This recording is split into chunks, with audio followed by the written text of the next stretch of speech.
morning, good afternoon, good evening, wherever you may be. It's breakfast somewhere. Welcome to Breakfast with Vinny, where you'll get it in 30 minutes or less. Food for thought today. Amateur or the pro? Who's happier?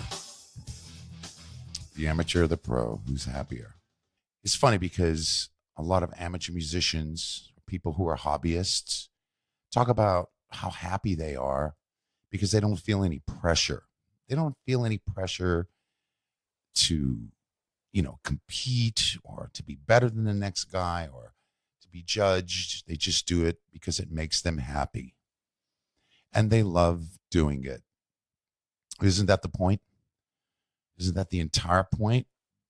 Why did we all start doing what we do? I'm speaking to musicians out there. It could be instrumentalists, singers, writers. I'm sure that for most of us, it was because we were drawn to it and we felt an urge to do it and it made us feel good. It made us happy. We had an affinity for it and we probably had an aptitude towards it. So the whole idea of being happy as an amateur and being unhappy as a pro is a pretty sad state of affairs. And what causes that to happen? Why is it that so many pros become bitter and burnt out and just, jaded? And it's understandable. Easy enough for that to happen to anybody. And I know many of us have suffered from burnout, and that can happen to anybody in any field of endeavor. I know it's happened to me. Sometimes you just got to step away, take some time off. You suffer from burnout, you just got to take some time off and step away from it, and just get a fresh perspective. And that's what honest, good, loving feedback from your closest allies will help you to do as well. And, it's interesting because whatever it takes for you to have honest feedback and help to avoid that kind of burnout is good. But it's interesting because many, many years ago, that seemed to be the responsibility of family, friends, and clergy. And in later years, it sort of drifted into having a therapist become your new best friend. I'm not bad-mouthing any of that. I'm just noticing a trend. And we can now also tend to keep people at arm's length through our phones, through social media, through texting, through just not answering. And some of us are just busy. I know myself, I get really, really busy, and it's very, very hard for me to keep up with all of that. It's like a full-time job between phone calls, texting, and then if I go overseas and I shut my phone off and I turn it back on and it doesn't show new calls, one thing after the other. And then there's social media and this, that, and the other thing, or the emails pile up and you can't get to them all because you're busy reading the last 10 and then another 20 junk mails come in. And yeah, you get the idea. So it's kind of tough because we're always connected, and we're always connected in this bizarre kind of externalized way where it's not this immediate thing. It's almost like playing a video game where you sort of have these weapons and you're just pressing buttons, but you're not out there on a battlefield. And it just kind of reminds me of the same kind of thing. But not to digress here, but just stay on the sort of topic where I'm just riffing here. And in keeping with my whole idea of flow and stream of consciousness and just honest thought, as far as the whole thing of happiness, it's interesting because, I just remember when I was a kid, and there are a lot of cliches that people overlook when there's truth staring them right in the face that can help them. Cliches, like, dance like nobody's watching. Oh, you okay? You see a meme on the internet and you say, oh, okay, there's that one again. But just stop for a second and wonder why it's become a cliche, because it's a popular truth and there's a huge informative and helpful nugget of truth in there that could be very, very, very helpful. And I just remember when I was a kid, here's another cliche: the joy is in the process. Well, it is, because it's all process. It's all process. It's one thing to set goals for yourself, and that's okay. But then you reach that, and it's like, okay, I've arrived. And now I got to set another goal and another one and another one. And have you ever really arrived? And if you're constantly unhappy, then perhaps you're not in process. You're not realizing that it is process, and it ebbs and flows and waxes and wanes. And that's how life is. And that's just how the grand scheme of life vibrates. And so, that's one realization. But really, again, for the third time now, I keep saying, when I was a kid, I just remember just practicing, and there was no sort of sense of, how long have I been up here? Has it been more than an hour and a half? Got to do my homework now. It was not, yes, I did my homework, but I would just play, and there was no time clock on it. I was so immersed. And again, there's flow. There's the flow for you. And the flow is happening while you're discovering and learning something new. Not only in situations where you may be playing what you already know and you don't know what's going to come next, like in some sort of ensemble context where it's highly improvisatory, and you may not be drawing on a lot of new ideas, but you don't know what's going to happen, so you have to think on your feet, and you're in flow.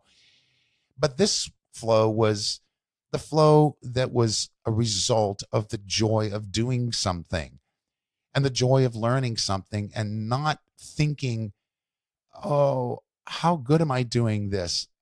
Uh-oh, it's not as good as it's supposed to be. And there may have been moments, quite a few or a very few, where that could have happened, but you didn't stop, and you didn't fall into some sort of prolonged depression over it. You just kept going, and you overcame it with joy.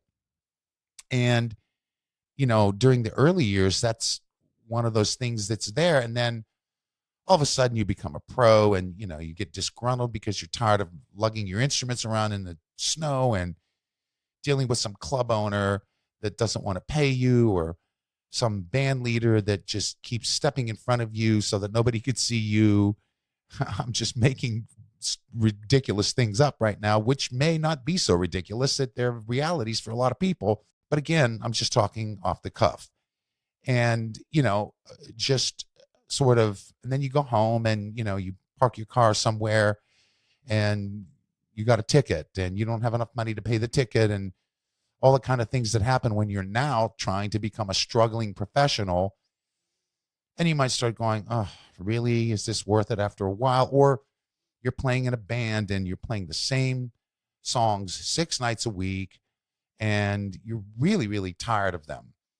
And so now you're starting to burn out, and you might start playing too much stuff, and the band leader fires you, or any number of things can happen, right? So you're really now starting to sort of feel a little bit of that spark of joy, or maybe a lot of it, kind of waning. So what can you do? What happens? Well, I remember when I had not been playing that long, and I was involved in some musical at a playhouse, at a rural playhouse near where I grew up. And the musical went on all summer. And, I was a very young musician who hadn't been playing that long. And this went on night after night after night for months, to the point where every lyric, every choreographed move, I knew it by heart. I knew when it was coming. I knew all the lines. I could sing along. But somehow I still, even at the end of the time of doing that, I was still sort of playing the gig with joy. And then I'm following the storyline, and I'm getting emotionally involved in the storyline. And even that, because it still happened when I was at a young age, it hadn't affected me, where I thought, well, this is monotonous or whatever. And so as the years go on, I'm doing various types of situations, maybe going out on concert tours and play the same set every night. And people would ask me, how do you deal with playing the same songs every night? Well, first of all, it depends on the songs you're playing. I mean, how good are they? And sometimes some songs are an open book where they can be in subtle ways or in major ways reinterpreted, and maybe others can't, but they're great songs and you just really enjoy them, and they just have this quality that's difficult to sort of define, that you just don't get tired of them as easy. At least I didn't. But another thing was that I remembered early on, I remembered hearing about a technique that actors used called the illusion of the first time. Yeah, it's almost like empty your mind, right? Blank slate. And I don't remember the exact sort of parameters of the technique, but I do remember that. And somehow I was able to employ that, where I was able to go in every night with a blank slate and somehow just empty my mind. And I think that just from years and years and years of doing recording sessions, I was able to do that as well, to the point where I would, sometimes at one point I was doing 3 or 4 sessions a day. And, I'd go home and I didn't even remember what I did. And so, as monumental as some of it might have been. And the next day I would just go in and blank slate again, blank slate. So I think that part of it may have come with the territory where, you can only fill up your mind with so much stuff. But the other thing was just the attitude. And the other thing that helped me was, even in the most dire circumstances, I got to the point, I remember getting to the point where I said to myself, you know what? I'm playing my drums and nobody can take that away from me right now. No matter how bad this situation is, I'm playing my drums. I'm lucky enough and I'm blessed enough to be playing my drums right now. This is what I'm doing, and I love to do this. And they can't take that away from me. And I held on to that thought. I held on to it, and it helped me. It helped me immensely. And so the illusion of the first time was one thing, emptying your mind and having that attitude of, they can't take that away from me. But really, and it all boils down to, what does that equal? Gratitude. Gratitude. It's like the one thing in a given set of circumstances that you have is your attitude.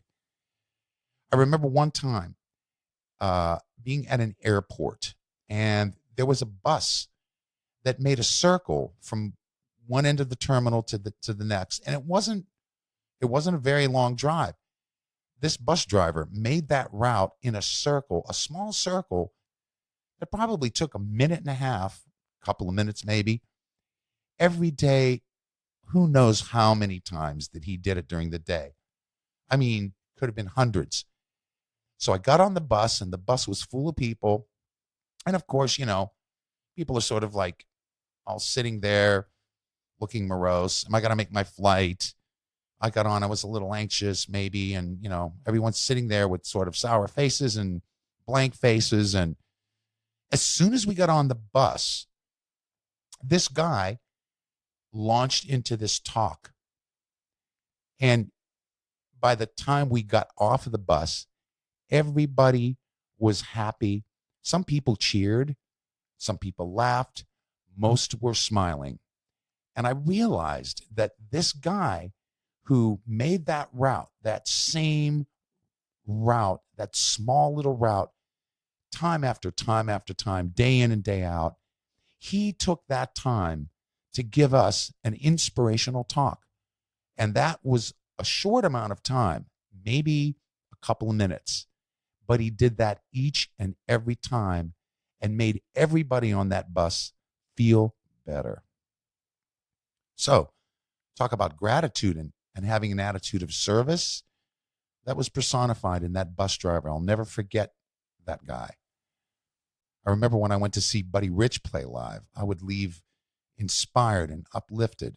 I wanted to go home and practice and play because I was so uplifted by what I heard, not because I had a competitive spirit, nor was I depressed and wanted to stop playing, but rather continue with the joy of playing.